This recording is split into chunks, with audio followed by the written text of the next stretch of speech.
What's up? Welcome to the Merri Hour. How you doing? I'm doing okay. Sorry, I just want to hydrate really quickly before this starts. I hydrated right before. I was just on Darina's live show, and I made myself drink a baby bottle of water during the show. A baby? Like one of those miniature little ones? Yeah, the little guys. I'm not a good water drinker, Matt. No, I know. Neither am I. I'm going to get yelled at every time I drink about not drinking water. But it's especially when there's shit going around, we should be drinking more water. But it's Friday. It's Friday, so you know what we're going to drink? Beer. Ready? 1, 2, 3. Oh my God, I'm so happy. It just sounds so good too. Like it's like ASMR that I just want replayed as I go to sleep. Look at this, Matt. Billy already noticed your shirt. Hell yeah. This is my birthday gift to myself because I didn't do crap for myself this year, obviously, April birthday. And the wonderful folks at Cappy Colors, if you have an account with them, they will send you a 20% off birthday gift. They just give it to you. You get to spend it on whatever you want.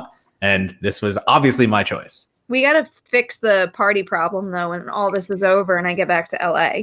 That is one of the first things that has to be fixed is a massive party here, I would say, in LA with as many people as we can. That is safe at the time.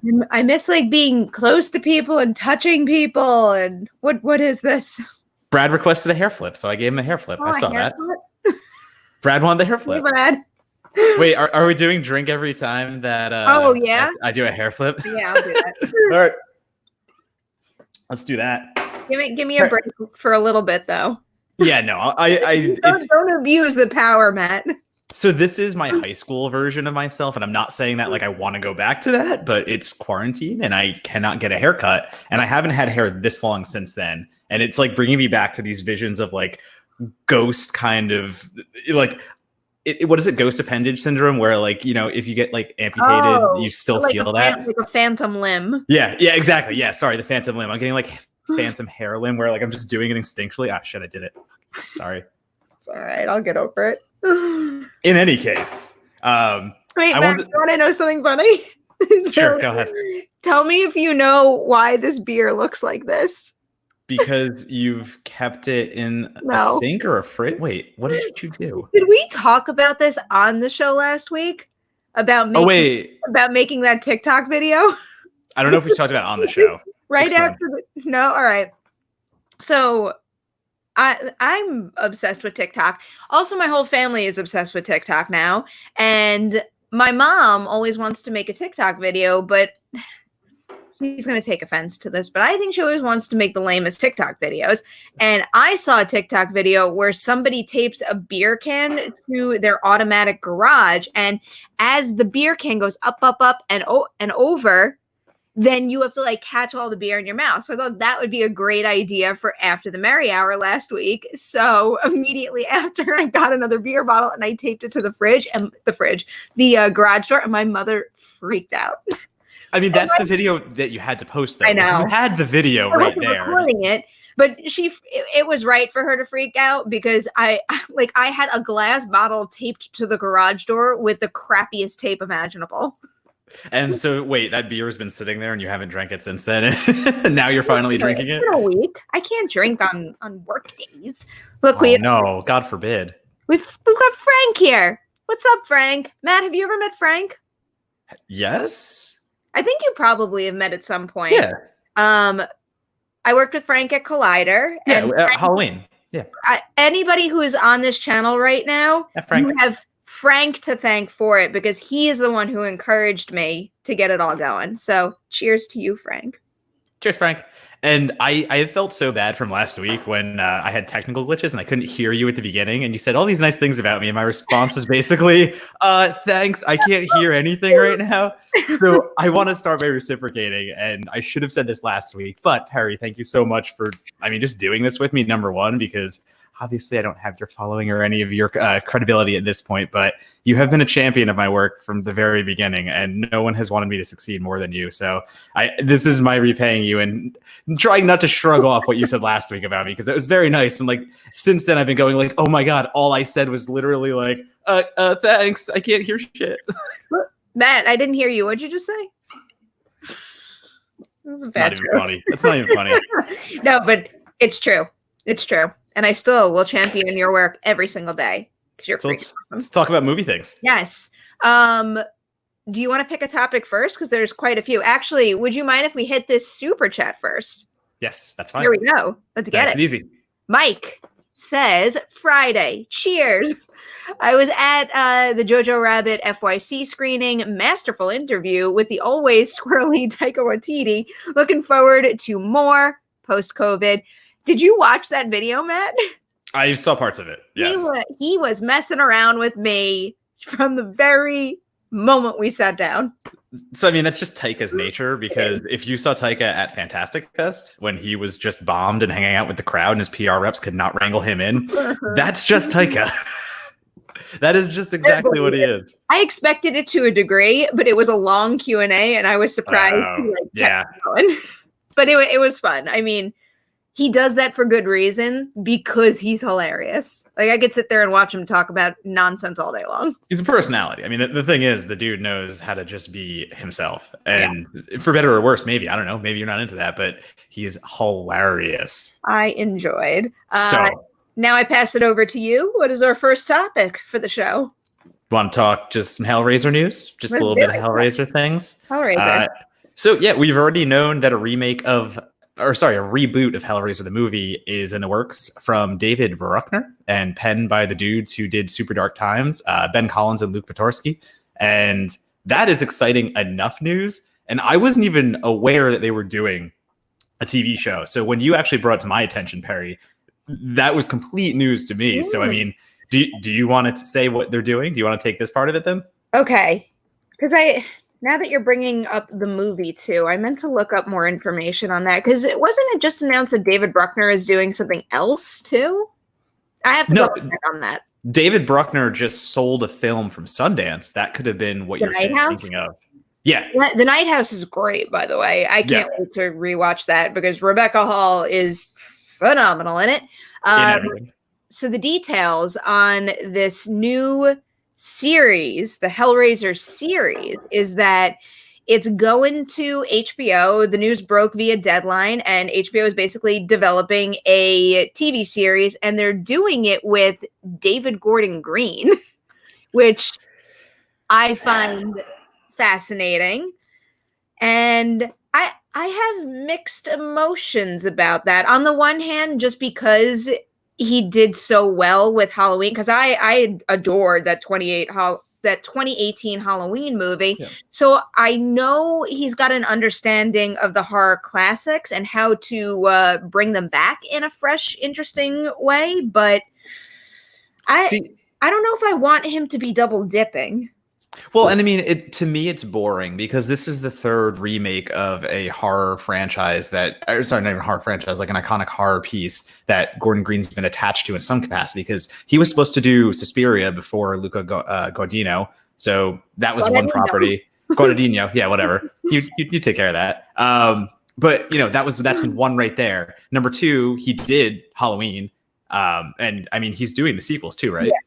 Yeah. So he's already got the Halloween franchise to himself, and now they're going to give him Hellraiser, which just kind of seems like, number one, I don't think his sensibilities fit with Hellraiser. Hellraiser is way more about the visual, and Hellraiser is way more about like the sadomasochism and stuff like that. And I don't know if he's the director that I personally, would give that to first. I think there's a lot of other visually forward filmmakers that would really crush that, but to me, it doesn't excite me in the way that hearing that Bruckner and, again, the dudes who did Super Dark Times, which is bleak, dark, messed up, they can take those Hellraiser themes. And Bruckner, what he did in Southbound in his segment, just with, again, visual brutality alone, you know that you're going to get a Hellraiser that is really with Clive Barker's kind of imagination. I don't see that with the version that's probably going to come from Gordon Green and written by Mike Dougherty.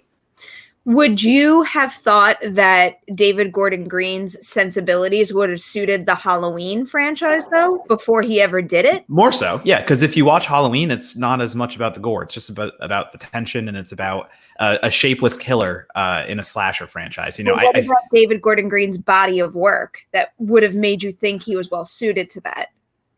I mean, that's fair. It's a fair point, and it's something that, That's the main thing that's keeping me open-minded, is that I know he can pivot and he's got great range. So I do have faith that he can do it well. It's just I'm also a big David Bruckner fan, and I also feel very conflicted when we have dueling projects. I saw a hair flip, damn it. That's one. Sorry. No, I agree. The dueling, that was Child's Play for me too, and you know how Child's Play is especially sensitive. Yeah, that's near and dear to me. So I agree. When you hear that, like, okay, so Sci-Fi is doing a show on the original continuity, and then you just had the MGM remake that's completely rushed into, basically it tried to beat the Sci-Fi series, which it did. And that when it was coming up to that whole thing, yeah, my head was just basically, how's this going to work? Because I don't want a remake to take over what Mancini is still continuing. But at the same time, yeah. So I think with this, with Hellraiser, I mean, here's the reality with Hellraiser. There have been so many sequels that no one has watched. I mean, what, they're on 11 or 12? I mean, this thing is going to either they were going to keep beating it to the ground with direct-to-video sequels, or we're going to go this route. So, hey, we're getting new content. No, yeah. I mean, I'm never going to not say I'm not going to watch it because I don't like the package they wind up putting together because there's another project, but yeah, I don't know. No, I agree. I will support it and see it. It's that constant push-pull between the desire to get new original content and working with original IP, with pre-existing IPs. So for me, it's just more let someone else take this. Again, the Gordon Green thing, it's not him as a filmmaker. It's just, all right, so this is the third time he's up for a remake here. Like, there are so many other up-and-coming filmmakers that I think would do way better with it. That's what kills me. You know, we know what David Gordon Green can do, and he's already gone through the indie system, and then he had his breakouts, and it's like, somebody else deserves that. That's what Hellraiser's for. That's what horror is for. That's fair. I mean, I'm always happy when a consistent filmmaker gets more opportunities, because I do think you should be rewarded for that. But we're in a time where there are so many new genre filmmakers on the rise right now. I saw it. I will take a sip. Just making sure. Sorry, it's like there's a little patch of hair that just bothers me, and I'm going to keep trying to fix it. So, are you going to trim it? Maybe next week we'll do a bang trimming episode, and I'll show you what I've been doing.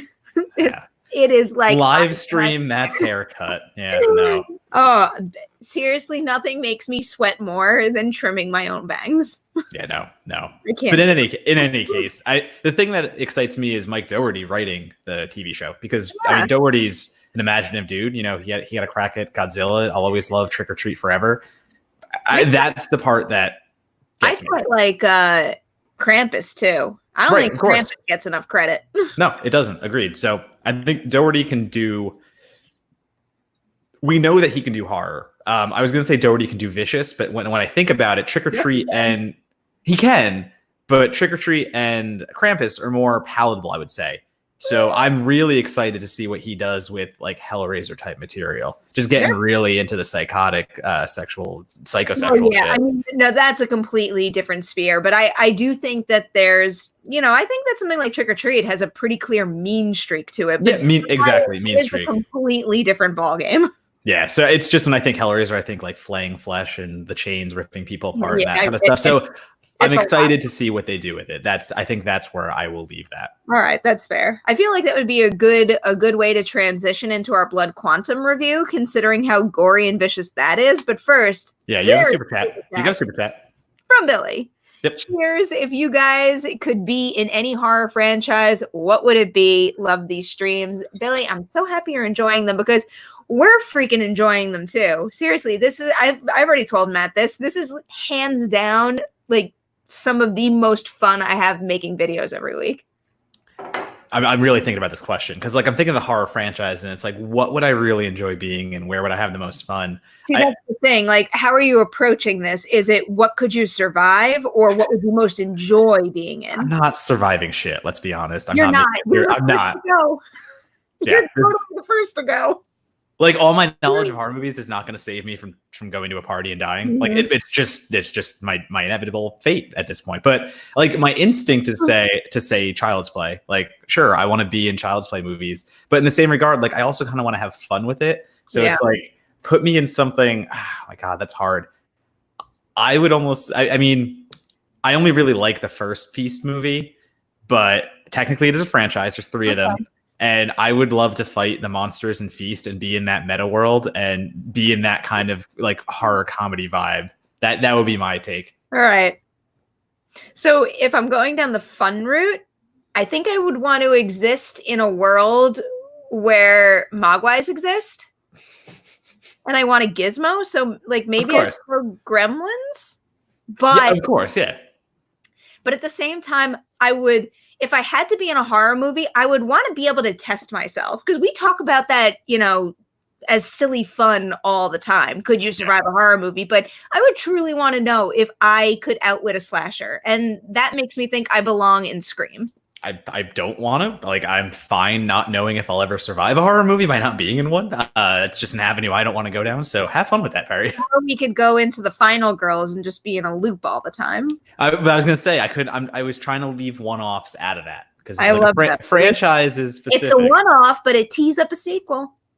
It does. It 100% does. But did we ever get that sequel? We didn't get the sequel, but you know what's really cool is I'll tease something for next week on Collider. I did a Ladies Night episode with Malin Ackerman, who was nice. Probably one of the coolest interviews I've ever gotten to do for that show. She was just like so open and kind about talking about her entire career and what she's learned along the way. And of course, I wasn't letting her leave without answering at least one the Final Girls question. Yeah, of course. You know, I asked her, obviously we didn't get a sequel, but I did ask her if that was ever seriously talked about. And, you know, she said they, you know, lightly discussed it when the movie came out because they left it open-ended, but it all comes down to business and money. So it's, I love that movie. I adore it so much. And I got to interview them at South by. I got to do the whole female cast, and they were a blast. We were at a bar too, so they're all drinking all day, and they just put me at a table with them, and it was like Malin, Ali Shawkat. Yeah, that was the year that we were staying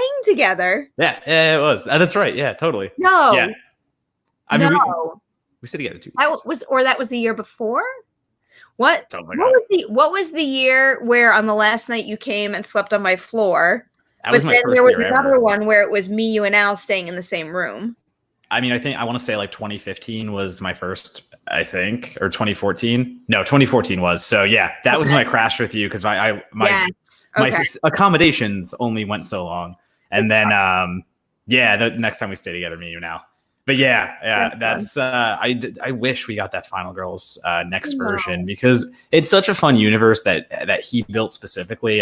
Todd Strauss-Scholson, I think. Don't ask me to do that. So that came up in my Malin Ackerman interview too. Here's a really, or at least this, I find this really embarrassing, and I feel like you knowing me will understand. But back in New York, I had the opportunity to host my very first Apple Talk. Do you know the story? I know the story. Lonnie came with me, and it was the director of the Final Girls and also Malin Ackerman. And I must have practiced my introduction in front of the mirror. I don't even know how many times.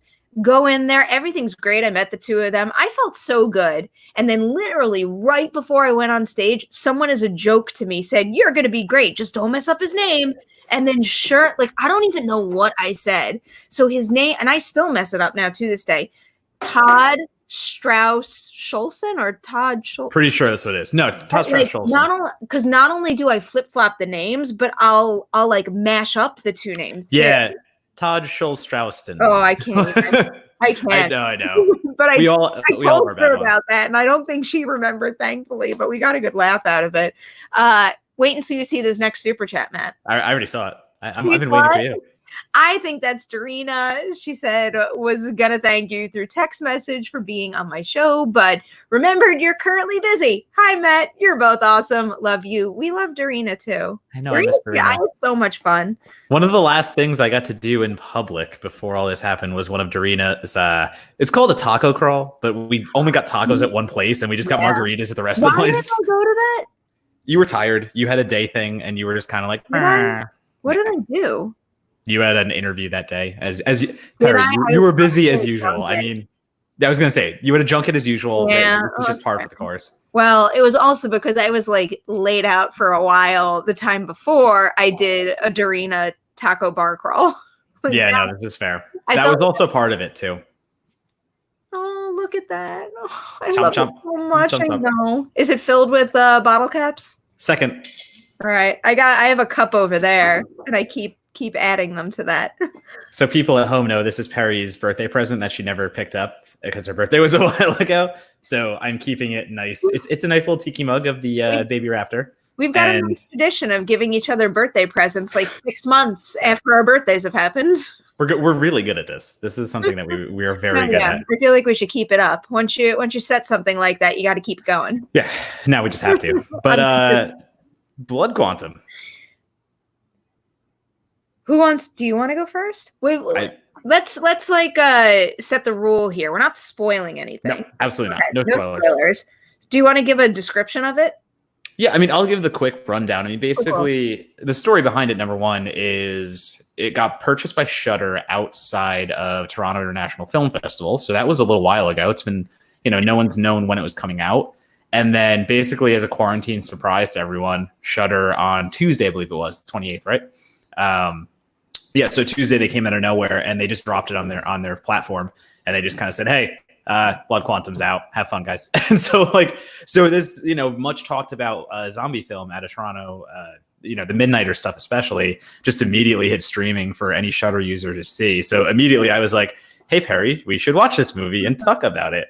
But the long and the short of it is it's basically a Native American zombie film, and it's much more in the vein of something like 28 Days Later or The Walking Dead, where it's about the drama and the classism. And it's a really great take on colonialism, especially through indigenous culture, while also mixing in some gruesome, really gnarly zombie effects that I'm a practical, zombie guy. I'm a practical effects guy. And this had me honestly jumping up out of my seat a few times. It made me a little uncomfortable at points. Especially just like when you see someone's insides just entirely exposed with zombies snacking on them. It's like, I know we get some gruesome stuff and things like Walking Dead, but this felt especially gory to me, and in a good way because it was done extremely well. But I remember I tried to catch this at Toronto in September, and when I go there, the interviews have to be the priority. So that one kept getting bumped down the list because we didn't have them coming in. So I never wound up seeing it, but I'm glad I watched it now.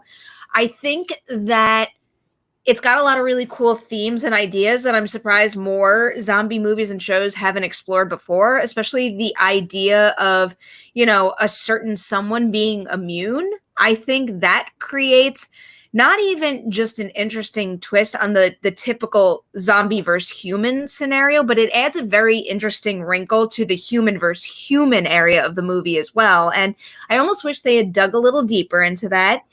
It took me a little while to feel invested in the characters, though.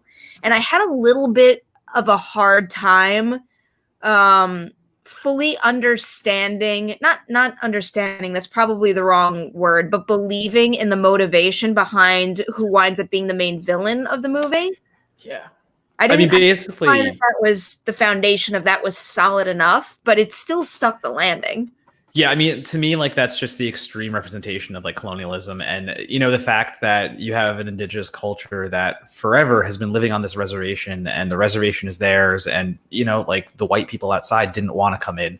And now all of a sudden the white people are zombies and they're bashing down their door. And it just becomes this bigger representation of what indigenous cultures have been fighting for so long and still fight to this day. So when you talk about the villain, and again, without giving anything away, the villain is someone inside who has felt tremendous pain in some way from these outside forces. And now when they, maybe a survivor shows up and they want to be let inside and, be safe.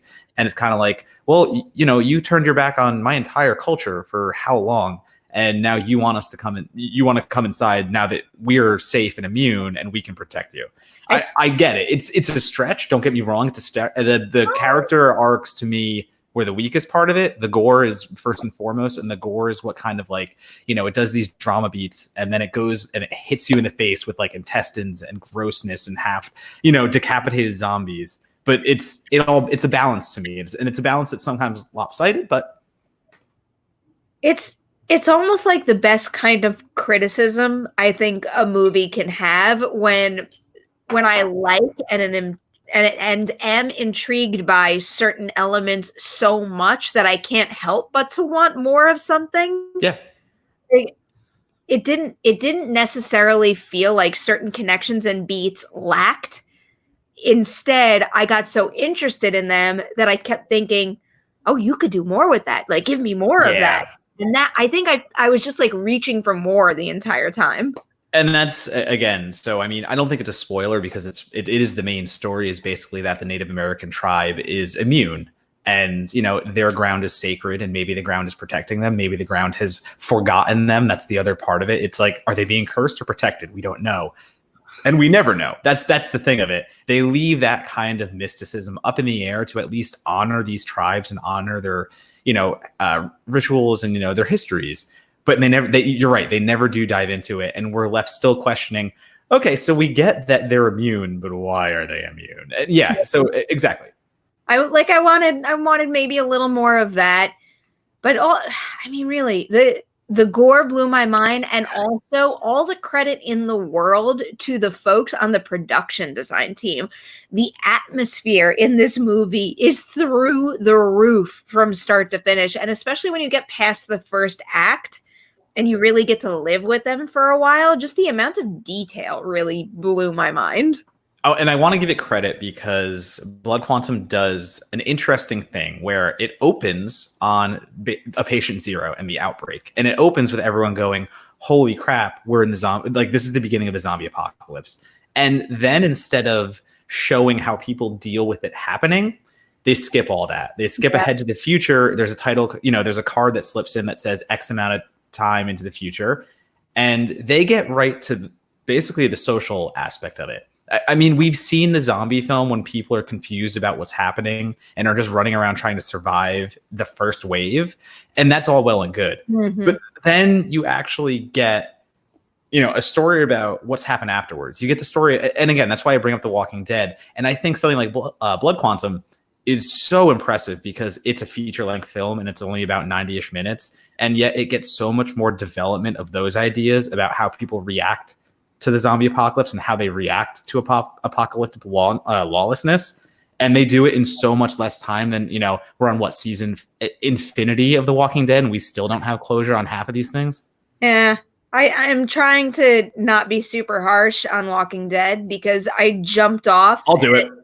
I jumped off at its worst point, and I have heard that it gets a lot better, but I haven't really had the time to binge the most recent seasons. But Blood Quantum is a world that I would want to exist in longer. I think given what happens in the story, I don't really know what they would do next to further mine the things that I like so much that they already presented. But I mean, if they were to expand that concept into a TV series, I think there's all the possibilities in the world. Well, because immediately you have the sense of we were only in on one reservation. We were only in one plot of land. And the first question is, are all natives out? You know, like who is infected and, you know, who is immune? You know, that could be 10 more movies.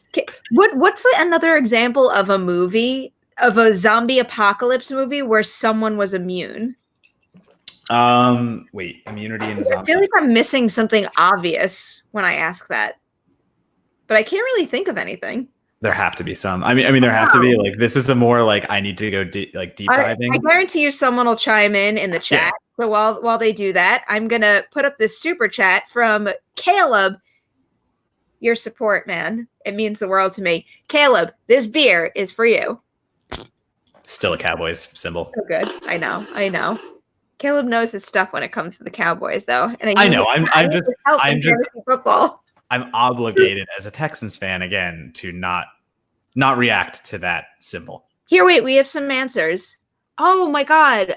Do I not remember? Girl with all the gifts. Yeah, of course. Yeah, that makes sense. Yep. And then also, did you ever watch Patient Zero? I remember that's the Natalie Dormer, Matt Smith one, right? Or am I mixing them up? Because I remember being really excited for that movie, and then the release date kept getting pushed, and I never saw it. Wait, can you put up that Go Texans one? Just put it up real quick. Wait, which one? This one from Tabitha? Yeah. Yay. So I just wanted to go. Yeah. You know that I'm a Texans fan, right? Yes, I know. We've been over this many times. You jumped on the bandwagon when you drafted my quarterback in fantasy. I really like Watson.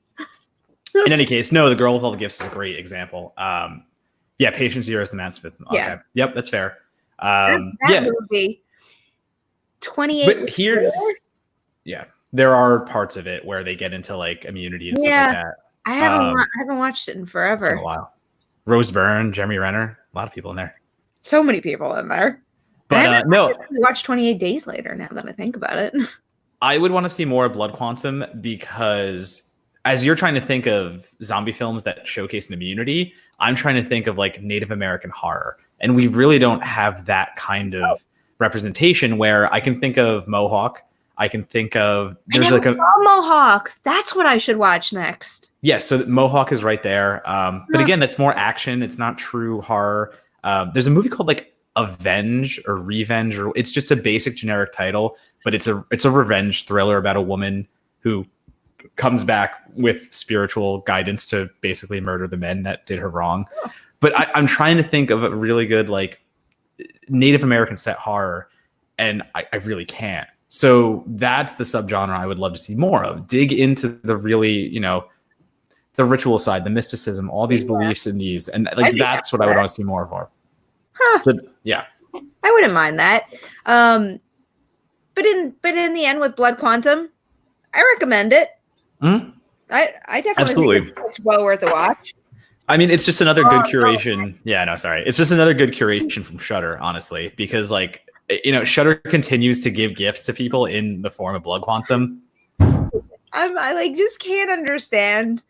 I can't understand the urge to flip your bangs because I feel like it's you have a habit of flipping your bangs. I'm the exact opposite, where I'm afraid if I move my head too quickly too much, it's gonna mess my bangs up. Because when I see them start to drop down, and I don't like seeing my forehead. I'm just like it just doesn't look. No, thank you. Oh yeah, Ravenous from Chris Robinson. Yeah, Ravenous works as that. I've never seen Ravenous. Fillmore Pockets, Poltergeist. I wouldn't count Poltergeist because it's just a note in the story. I was just watching Poltergeist 2 the other night.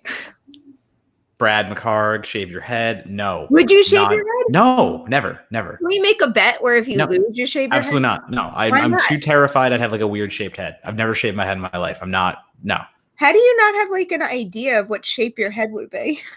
I mean, like I have an idea, I guess, but like I've never gone down lower than like an inch and a half, I would say. I feel like folks with unique shaped heads, like they generally know that their whole face is like shaped a certain way. No, what is? I mean, you swoopy haired bitch.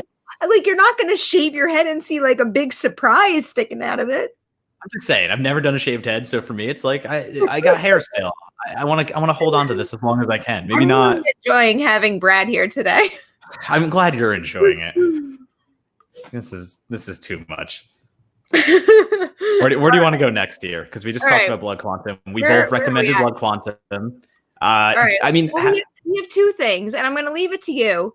Like, are you in the mood to tear up over the cancellation of Fantastic Fest, or are you ready to like dig into the POVD battle that's going on right now? Well, number one, Fantastic's not canceled. Fantasia. Oh my god. Fantasia's moved. What did I say? You said Fantastic Fest. We don't know about Fantastic Fest yet. We know the Draft House is the Draft House, and it's not open right now, so we'll see. I think. Oh no! I just like panicked a whole bunch of people in the chat. Yeah, no. I messed up my F genre festivals. I'm sorry. Fantastic Fest. There's no news on. Don't worry. I mean, I can tell you, I don't think we'll be at a festival until 2021. So that's just my take. I think I'm with you on that.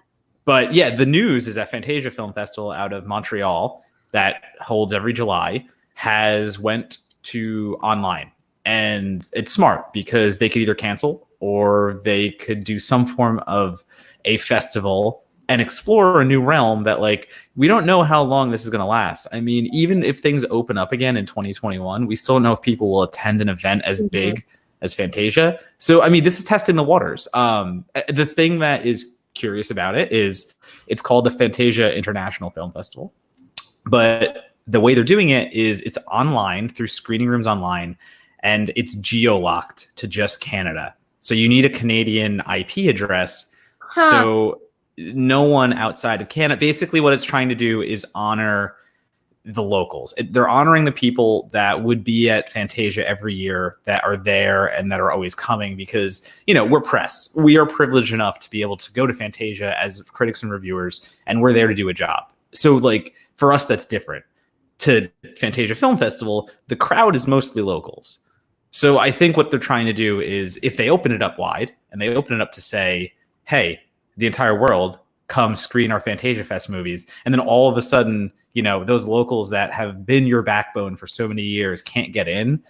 I get the argument. I get why it's happening. It's just interesting to, you know, to see someone kind of forge forward and do a festival in this climate. Yeah. I kind of like what you said at the very beginning of your comments. Just, it's like you can cancel, or you can at least try something different. Mm-hmm. And I applaud any convention or any festival out there that it's at least trying something. But I think I am with you. I don't think we're going to actually attend another film festival until 2021. And, you know, it's hard to say right now, but I do wonder how different it's going to be even attending a film festival in 2021, how many, capacity limits there are in various locations, and how that affects our jobs and affects the amount of people able to purchase tickets to these things.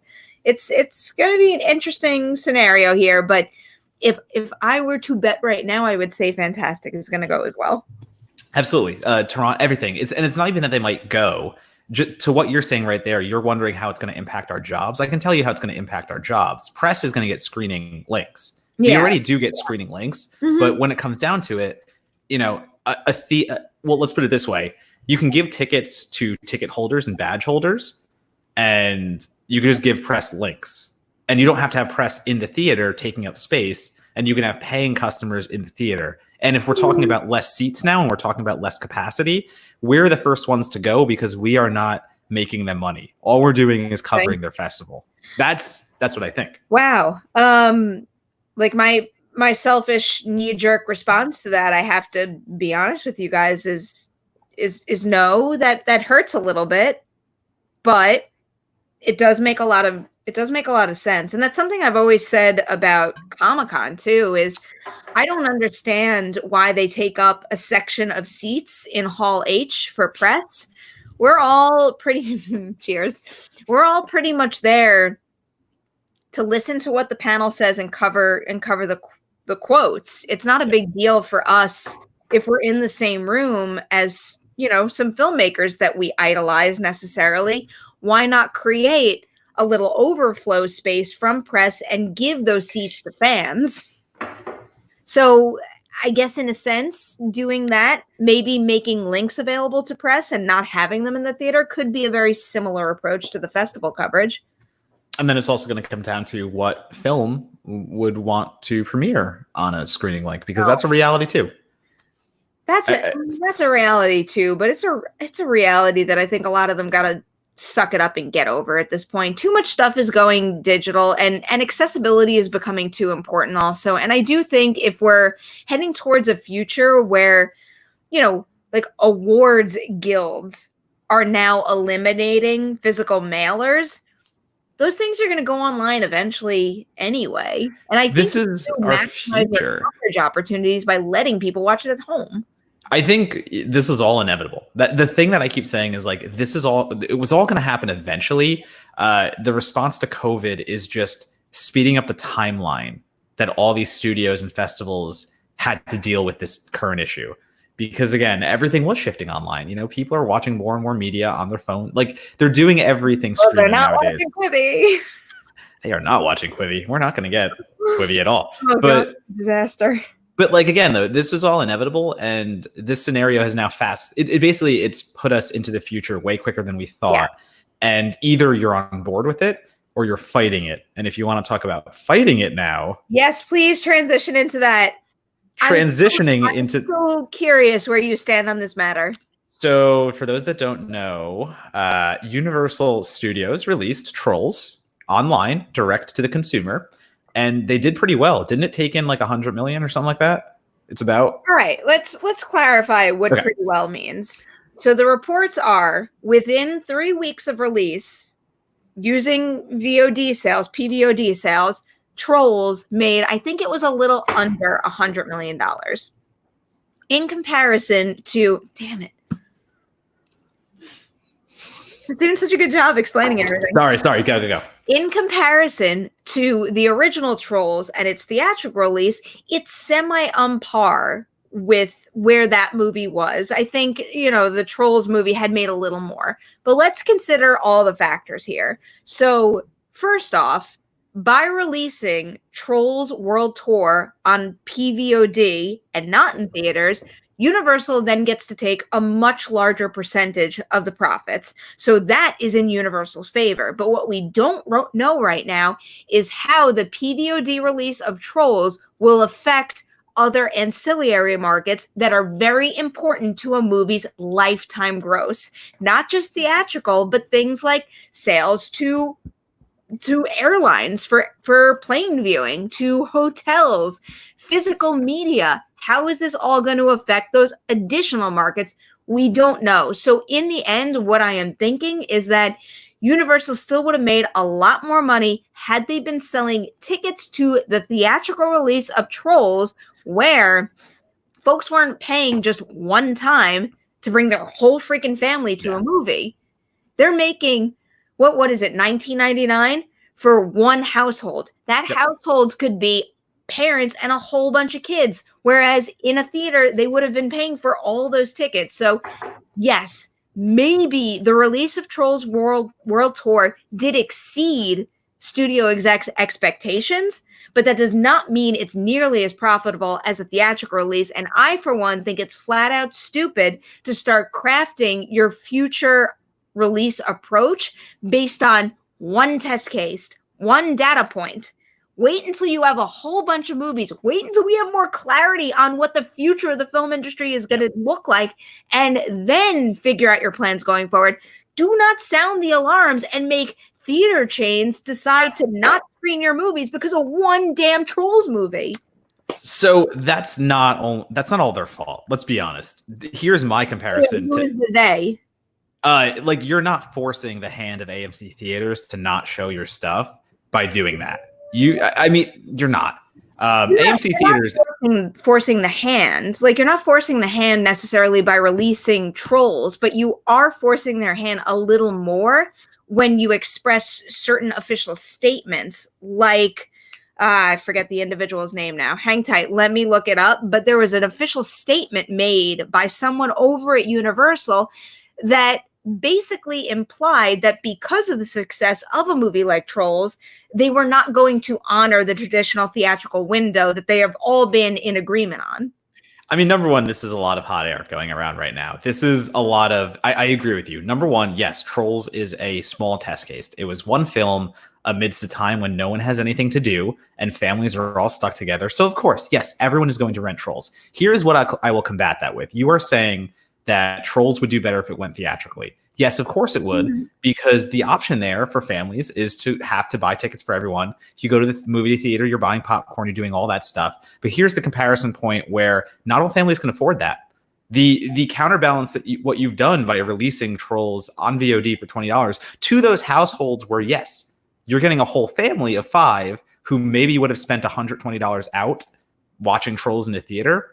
How many families can afford that?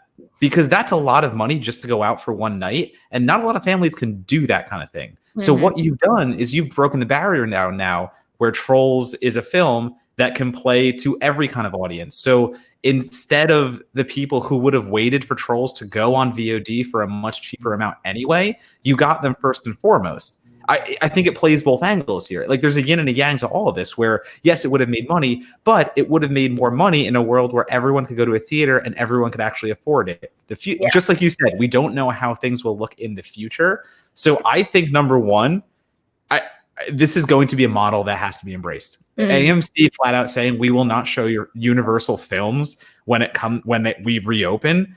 Okay, dude, pump the brakes, because if you don't show Universal films, you're going to go out of business way quicker than you thought you were. If you even survive this, AMC did not get their loan application that they needed to actually survive. They're probably going to have to get bought out. Didn't they get a certain amount of money, though? They didn't get what they needed. That was like a big thing. I don't know if they got what they needed, but I think they got like a certain amount. And they might have gotten a certain amount, but it wasn't. Go ahead. I can't find it at a quick glance, but yeah, I mean, AMC is in financial trouble. Yeah. I think the big problem with the whole troll situation isn't necessarily their decision to release Trolls, period. It's the decision to release a statement, and I believe it was NBC Universal CEO Jeff Shell who said it, implying that even when all of this is over and done with, that they're not going to honor the windows. That's the bigger problem, and that's where theater chains have to put their foot down, because yeah, things might have to change as far as the They will. chain, They will. studio. Yeah, I mean, things are going to that window is going to have to close a little bit just because of the nature of how we're consuming content now. But you don't make statements like that when theater chains are on the verge of bankruptcy, when we have no clue how this is going to affect theater going habits down the line. All you do is create a bigger rift between two operations that are so reliant on each other. But we're learning more and more that one is more reliant on the other one. That is where this statement comes from Universal. I don't know if that's entirely true. After this, here's another wrinkle though. So Trolls World Tour comes out on PVOD and it does very, very well. Mm-hmm. Consider, let's say, the same exact approach to releasing a fairly big budget feature film 6 months from now, but you also have Warner Brothers, Lionsgate, and maybe something else releasing another major wide release that same weekend on PVOD. You've also missed like 5. How does that impact the money you make? Again, that's my argument in that a household can now rent multiple films for $20 versus I think the competition is way more in theaters. If you want to talk about it where, okay, sure, there's a bunch of mainstream movies that come out the same week every year. And some people have to pick and choose and go, all right, a family movie is coming out this year, so we got to shell out $150 to take our kids to go see it. Guess we're not seeing the other film. Versus now you live in a world where, hey, we can watch Trolls with the kids at 7 o'clock. They go to bed, and now we can go rent The Hunt because we just spent $40 in a night that we would have spent $150. It's a fair point. I mean, it's a fair point. And I hope what you just expressed is the mentality in the future that what this winds up doing is maybe encouraging people to watch more movies. But I think the flip side of that will be that then studios will have to start decreasing their budget because one way or the other, they're still not making the same amount of money off of one single movie. I mean, studios have always had to decrease their budget, and just look at horror as examples that we know immediately. There's a reason it took 3 attempts for the Dark Universe to fail before Lee Whannell stepped in and made an Invisible Man for what, $7 million? That knocked it out of the park. I mean, there was no reason for Dracula Untold to cost $150 million. The Mummy, Tom Cruise's The Mummy, cost over $200 million. Like, what are you doing? Like, that's not the market you're going to win on. I mean, I'm not going to say that every filmmaker out there is able to make the most with a lesser budget, but I agree. But certainly can. We have just pumped more and more money into movies as Marvel takes over and superheroes take over, and those films will always still be profitable. Yes. But then other kind of movies adopted that mentality, and it's like, wait a sec. So not every $200 million movie is going to make that money back? What are you talking about? I don't know. I'm also, in discussing this more and more, it just seems like we are tipping the situation in the direction where theaters become a place where you can only screen the biggest of the big as far as movies go. And I don't know. I don't want to see that happen. But I mean, I just wrote a piece for Nerdist that dropped today. My first Nerdist piece. Woo. Yeah. But I did a whole thing about how indie movies are getting lost in this whole pandemic discussion because everyone keeps talking about how no new movies are coming out, and yet there are new movies coming out every week. Talking about that, the mainstream public, no one's watching Butt Boy, no one's watching stuff like that. Oh well, I mean, Butt Boy is a different thing, right? No, I'm talking about indie cinema. I mean, that's fair. I mean, this is the whole thing though too. We get lost in the sense that these films that would have played an indie market. Maybe 12 theaters if they're lucky. That's it, 12 theaters. In this pandemic response, Fangoria's Porno which is hilarious. Did you see Porno? You saw it with Overlook. I saw Porno. Oh, you know the guys. Yeah. Made Porno, and I'm not just saying this because I know these guys, but Porno is fantastic. It's so much fun. In particular, if you are an adult. Wait, talk about Porno real quick. Okay. If you are an adult who's a big fan of the Nosferatu-inspired episode of Are You Afraid of the Dark, you absolutely have to go watch Porno. It's so well done. It's so funny. And I don't know. So one of the guys that I went to school with, he directed the movie Keola, and his brain just works on another level. You will never see a movie that anybody else could direct quite like he does. What is that? It's a little bloody dick. I thought it was a dick, and I'm like, I didn't want to go as far to say as like, why is there a dick on my screen? Because he came in the mail, and he was the porno dick from Porno. Yeah, 100%. I can't imagine what's in my mailbox in LA. Oh God, yeah. Yeah, it's in the 90-degree heat. This melted. This is now melted on your doorstep. No, it could be melted, and I don't know what to do about the thing. So it's like my building has that Amazon locker situation. Oh yeah. And apparently, so I'm not physically in LA to get something, and the building employees are not allowed to take anything anymore. So what happens is when the Amazon lockers fill up to capacity, the things that are older then removed and they're put into storage at the building. The building is not allowed to touch things in there, but also the delivery folks are not allowed to go in there and touch something either. So eventually that Amazon locker is going to hit its peak, and then no more packages are going to be delivered. Yeah, that's not gonna be good. Also, I'm acknowledging Billy's. So Matt, yes, it was a dick in a box. It indeed was. A little squishy dick. He's my friend now. He's the little friend. I'm a little sad that I didn't get that. But anyway, so I brought Porno up in talking about this whole debate and how we can look to the future of maybe helping independent cinema and getting through all this with helping theaters as well. Because a movie like Porno, it released on I think it was a 3-week window where what it did was it went to virtual cinema. So that meant you could rent Porno from the Fangoria website. And there was a selection of, I think, 10 different independent theaters that were closed. But your ticket for renting Porno gave money to both Fangoria for the rental and also the theater chain, because basically you were renting the movie from the theater. And what that did is like, basically, the general consumer got a watermark screener copy that we would get, watermark little in the bottom. You're helping Alamo Draft Houses all over do this now. Wow. And it's like you are helping Alamo Draft House, whatever. So that's your watermark. And what that did is, number one, it opened up the market for indies alone, because we are privileged. We live in LA. We lived in New York. So we've always had access to the Sunshine Theater or IFC Films Theater, and we could see these movies anyway. But Joe Schmo or Jane Doe in any country, like a country town or something like that, they don't have those kind of theaters. And they could not see a movie like Porno until now, where you can buy a virtual ticket. Okay. And number one, that increases the market for a film like Porno that would have only played select theaters, that would have only played 10 theaters and done okay, to now increase it and make it national. And like, I feel like the virtual cinema thing is going to help indie cinema so much when it comes outside of this, because that model can still survive.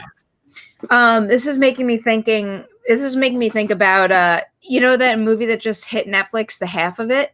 I interviewed the director, and she said that, I think she built in certain story reasons why that movie might be accessible to more people than most. But another thing that she mentioned is that is why she chose Netflix, because if she had released it on the big screen, more people wouldn't have been exposed to the story she wanted to tell, which is why she chose Netflix. So I think we've kind of been tapping into that all along. And I don't know. I mean, maybe one of the silver linings of this situation is that it will force the industry to embrace that kind of release strategy more.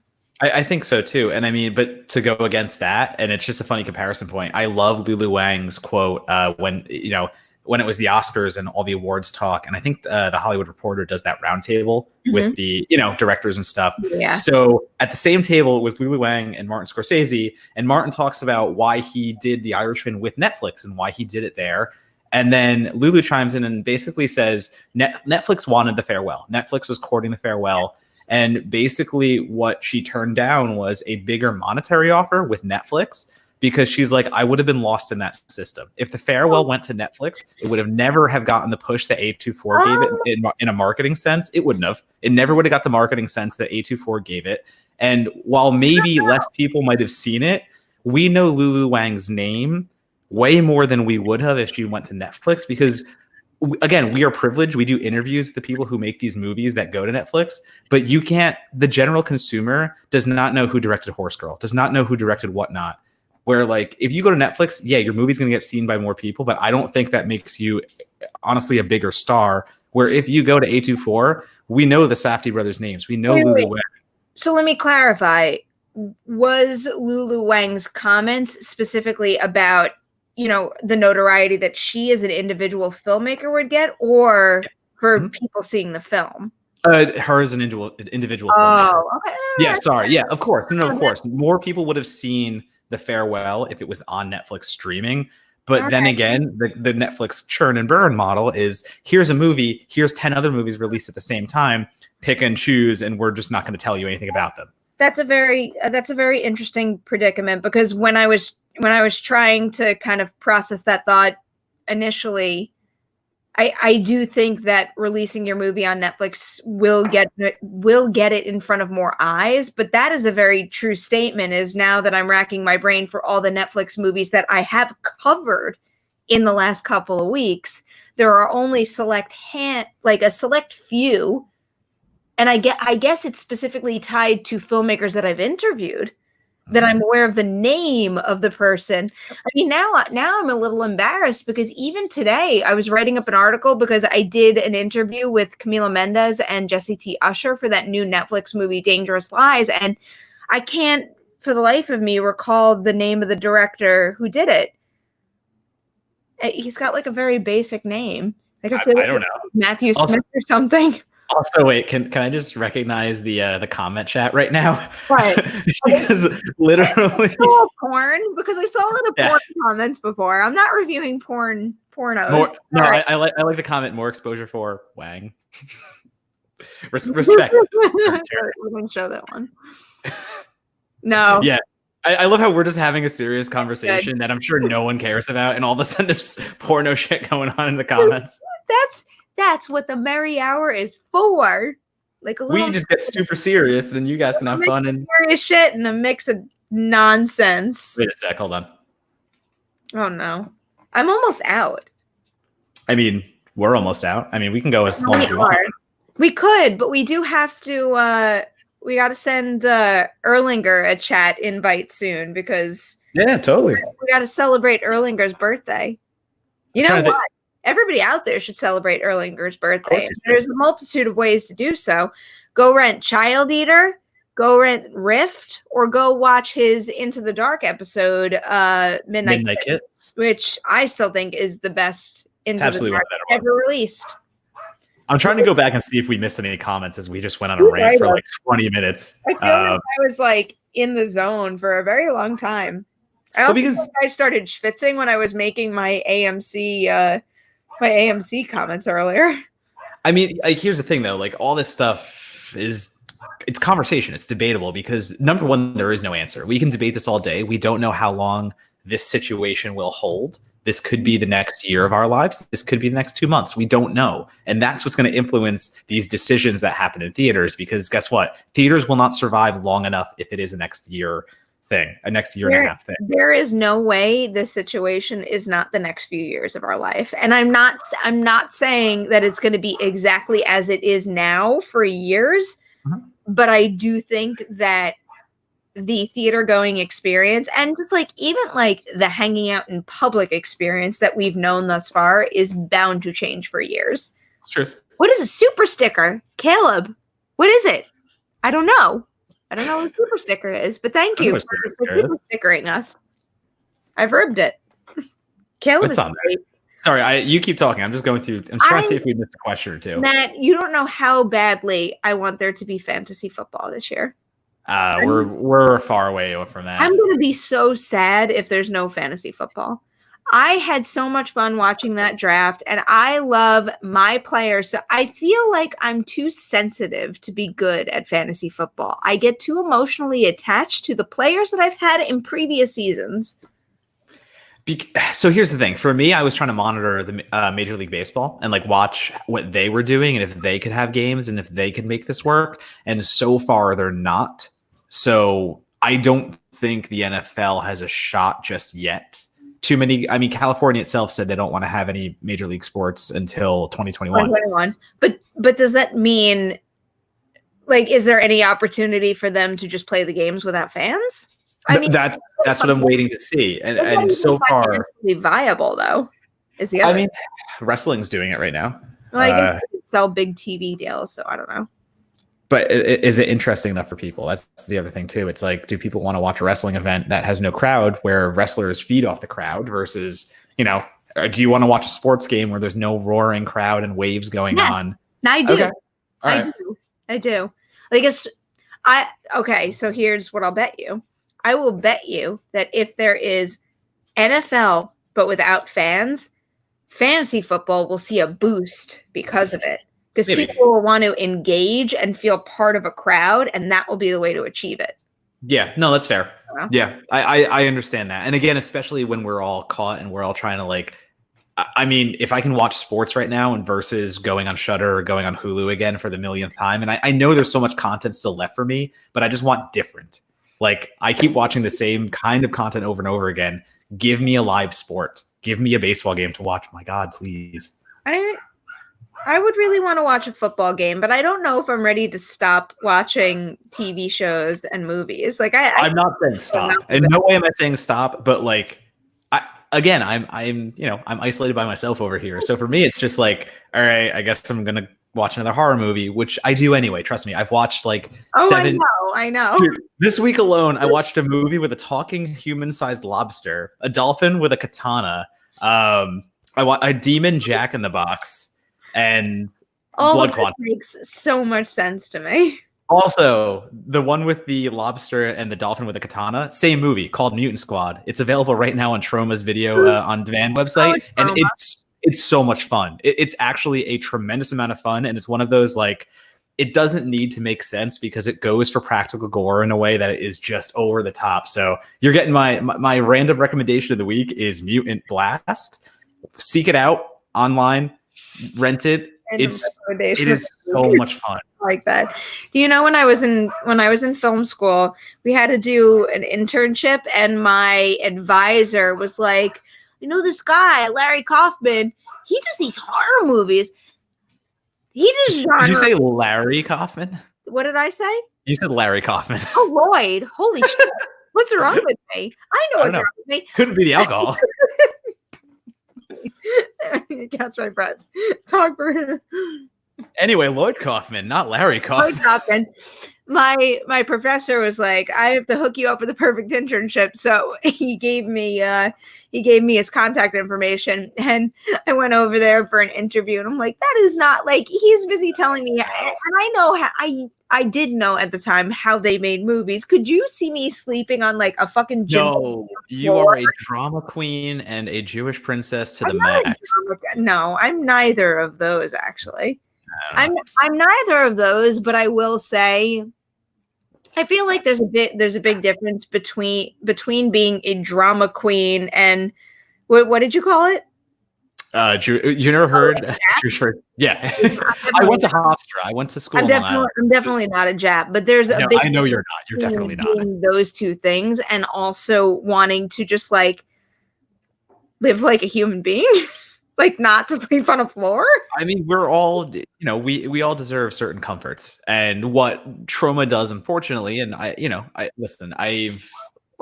personal stuff, I've soured on Troma over the years. I watched it as like a midnighter, and I was like, oh, cool, this grassroots do-it-yourself company is just doing this crazy stuff. Then I made friends with some actors who worked on Troma films. Then I heard stories, and I was kind of like, oh, well... Yeah, no. And then Lloyd came out being all like, Lloyd said some shit online, and I was like, oh, you're really aware of that.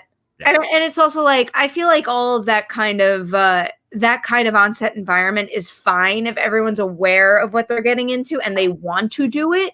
That's one thing. But if you're not being treated as you should on a production, that's not okay in my book. Wait, okay, we actually have a real question if you want to answer something real. Yes. What is it? From who? Put up MK Songbird's last comment. The last one? Yep. What director who isn't known for horror would you like to see direct something in the genre? Ooh. That's an interesting one because I had one off the top of my head, and I'm going to my letterbox really quickly. While you do that, I will say that one of the best. So, to be completely honest with you guys, ever since doing so many in-person interviews, I have soured on phoners. I think that you can't have the same kind of, personal interaction. And it's just not the same. I don't like doing phoners, to be completely honest. Because people are distracted. The issue is people are actually distracted when you're talking to them. Because when you have someone in a room. It's not even necessarily if they're distracted. It's also, there's like a different kind of conversation when you could see someone's face. And like you can connect with them through like your eyes and your facial movements and everything. But I don't really like doing phoners, but obviously I've been doing a lot of them recently. And I think one of the best phoners I've ever done in my entire life might be the Half of It director, Alice Wu. And I don't know, just like her approach to the themes in that movie and her approach to her career in general makes me think that she is just a like plain old good storyteller. So yeah. I think she could bring what she's good at to any genre and really make the most of it. Yeah, I'm looking down the list right now, and I mean, like I know he's popular right now, so like it seems like kind of a cop out. But I mean, to give Rian Johnson a crack at the genre, right. Yeah, I think that would be really interesting. He could do anything too. Yeah, I think he could do anything, and I think especially watching Knives Out, the way he took an old subgenre. He took the murder mystery subgenre that really hasn't been doing anything as of late. It's become a little dusty, if you want to call it that, and made something so entertaining and so energetic. I would love to see what he could do with some kind of horror story. I don't think he would do a slasher. I don't think he'd do anything like that. But like to give him kind of a goofy paranormal story, that is where I would watch it. I would be open to that. All right. Do we want to wind down now? I mean, I'm empty. I'm empty. I gotta go downstairs. And You're just holding 2 empty bottles. Like I'm empty. Yeah, we need more. And we also have to celebrate Erlinger's birthday. In case anyone out there wants to spam Erlinger and wish him a happy belated birthday, his handle on Twitter is Linger, like some of his name, Lingur. So like some of his name. Just like randomly hit him up and say happy birthday, and I don't know, send him a fun like GIF or something. Lingur at Linger. Say happy birthday. I don't know. I'm just making it wrong. I don't know what I'm saying anymore. But he is like a very special individual. I really do believe that, friends or not, he is insanely talented, and he has some. Oh no, it's happening. He's insanely talented. He's also like just a really kind, lovely human being, and he deserves all the success in the world. So I don't know, just send him some love right now because he's a special one. And I think that's a wrap on the Merri. So it's a wrap on the Merri Hour, but clearly Friday night is not stopping for the two of us. Matt has proof right now, but I have to go all the way downstairs to get my other one. So I can't join you right now. No, don't worry about it. People want to know what you're drinking.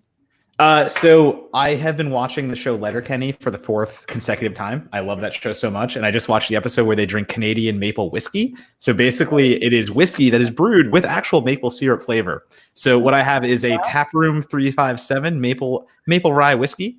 Did you order that? Yes. I had it shipped here today. There's only one place in my vicinity that has this brand of whiskey. So basically it's kind of like taking a shot of like waffles and breakfast. I wish you could send that through the computer to me. I'm actually using my Long Island aquarium shot glass. I love the Long Island aquarium. I know. That's where I pet the penguins. I play with the penguins. I didn't play with the penguins, but I saw some otters, and I don't know. We just had fun. We walked around the aquarium, and then we went canoeing for a while. Yeah, no, that's nice. I literally got to meet a penguin. It like waddled up to me and was like, "Mark, mark, mark." I think that's one of my favorite things on TikTok is watching penguin videos. Go check me out on TikTok. I don't know what my handle is on TikTok, actually. Just plug yourself. Thing.